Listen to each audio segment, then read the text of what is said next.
What happens when the very sky you breathe, the shield that has protected you for millennia, decides to become the enemy? This is a war with no soldiers, no generals, no declarations. The battlefield is not a trench or a city, it is an entire world, and every living thing is on the front line. The weapons are not forged in steel, but in the fundamental laws of physics, bent and broken to serve a new, terrifying purpose. Can a species that has only just learned to walk among the stars win a war against the heavens themselves? Let us find out. We looked to the cosmos for answers, for beauty, for a sign that we were not alone.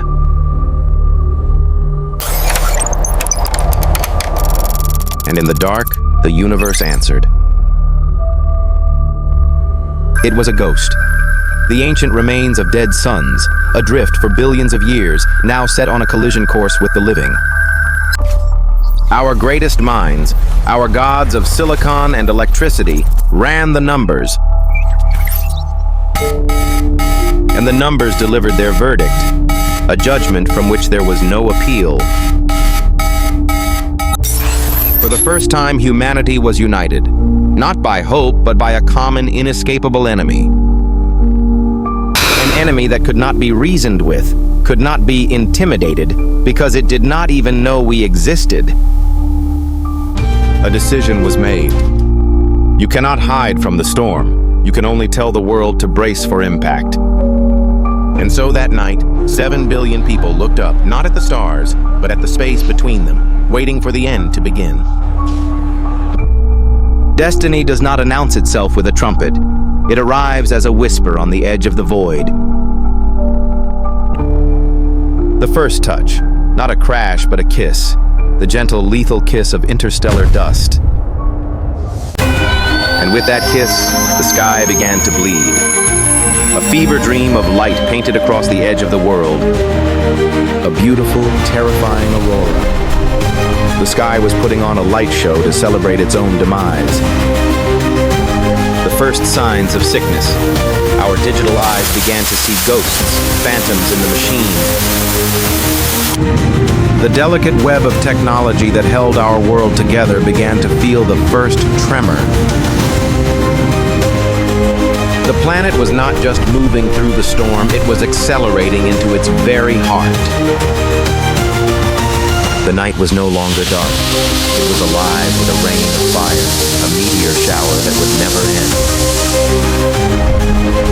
Each streak of light was not a falling star. It was a bullet fired from the barrel of the universe. The silent assault was over. The universe was no longer knocking at the door. It was burning it down. It was not a light show. It was a planetary fever, and the symptoms were written in fire across the sky.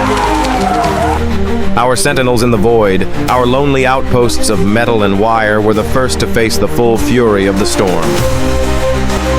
A single careless fleck of dust, moving at impossible speed, is enough to shatter the work of generations. The tools that gave us mastery over our world became useless toys in the face of a true cosmic force. They were the first to witness the impossible, the first to see the sky itself being torn apart. And so fell the nervous system of our planet, the invisible threads that connected us all. Our eyes in the sky, the satellites that gave us sight beyond sight, were being blinded. The oracles of silicon that predicted our weather, that warned us of earthly storms, were silenced by a celestial one.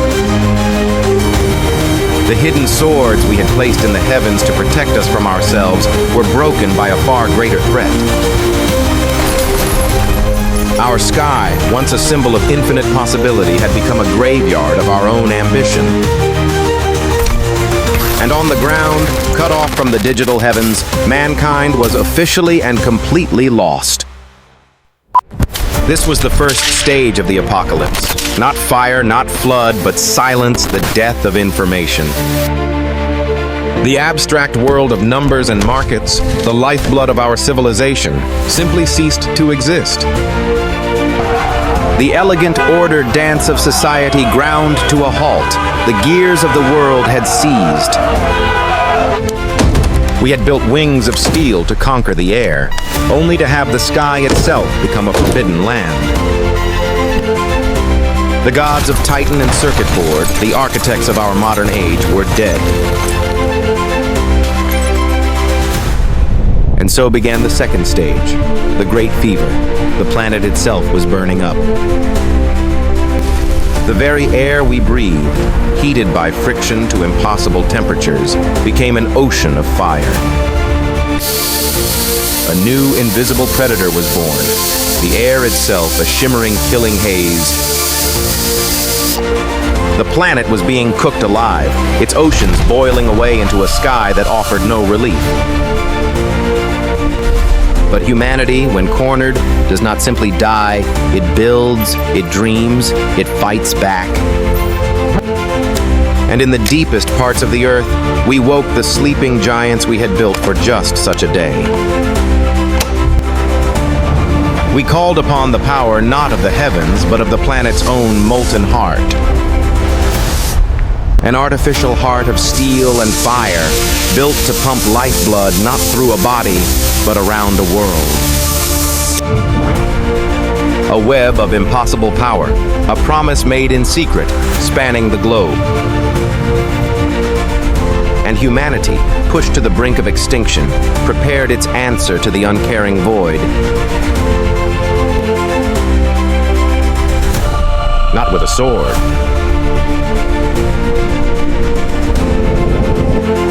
but with the fire of Prometheus, stolen, tamed, and aimed back at the heavens.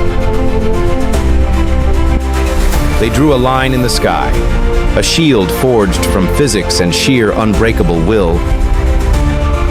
The global magnetic shield, a legend made real, our final, desperate hope. And so began a war of gods, the blind fury of the cosmos against the defiant genius of humanity. For one brief, beautiful moment, there was peace. A blue sky and a sea of red. A moment to remember that we were not just victims, we were creators, we were fighters. But the storm we had weathered was only the vanguard. The true enemy was still coming. The shield, a titan of technology, was being beaten down by a billion tiny fists. And under the relentless pressure, the skin of our new god began to crack. The ghosts in the machine, the human minds behind the shield, raced against the inevitable. These were the silent heroes, fighting a battle on screens and consoles for the survival of everyone. They were patching the wounds of the sky, redirecting lightning to hold back the flood. A small victory, but every victory has its price, and this one was paid in power and time. The relentless struggle, an unstoppable force meeting a barely movable object. And then it came, the final wave, the heart of the storm, the universe's final punch. A direct hit, a blow that shook the entire planet to its very core. A titan can only bear so much weight before its bones begin to break. The gods of technology, the giants we had awakened, were screaming their last. Even the greatest of wills must sometimes bow to the sheer, overwhelming power of reality. And like a cathedral made of glass, our beautiful, impossible shield shattered into a billion pieces of light. And with nothing left to stop it, the storm broke upon the world. The third stage had begun. The fever broke, the fire died, the heat was replaced by an absolute suffocating darkness. The sun, the source of all life, became a ghost, a memory of light in a sky that had forgotten its name. The hot war was over, the battle of fire and energy was lost. And a new, colder war began. A silent war against the creeping, inevitable chill. The engine of life on Earth, the green heartbeat of photosynthesis, sputtered and died. The cold began to conquer new lands, painting the impossible canvas of a desert with snow. Even the ancient kings of the ice, the masters of the cold, were confused by this new aggressive winter. It does not take 1,000 years to make an ice age. Sometimes all it takes is a single terrible day. The veins of the planet, its mighty rivers, began to freeze over, their flowing blood turning to solid ice. The raw power of nature, the roar of a mighty waterfall, was trapped and silenced in a cage of its own making. The very definition of the world began to change, as the line between land and sea was erased by ice. The cradle of life, the vibrant, chaotic rainforest, became a silent, beautiful crystal tomb. The monuments of our civilization, the towers of our pride, were slowly buried under a white shroud. Our greatest symbols, meant to stand for ages, became ghosts in a world that no longer remembered them. The flame of liberty, the promise of hope, was finally extinguished by the unforgiving cold. This was the new world, silent, frozen, waiting. But even in the deepest, coldest dark, a spark of human defiance refused to die. They could not save the world that was, but they could build a tool to clear a path for the world that might be. It was not a weapon of war. It was a janitor's broom, a final humble act of hope sent into the darkness. A final mission, not to defeat the enemy, but simply to endure it, to outlast the storm.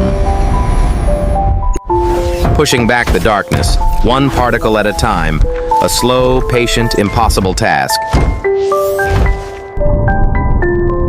A tiny crack in the prison wall, a single tear in the veil of night. After an age of darkness, the long walk was finally coming to an end.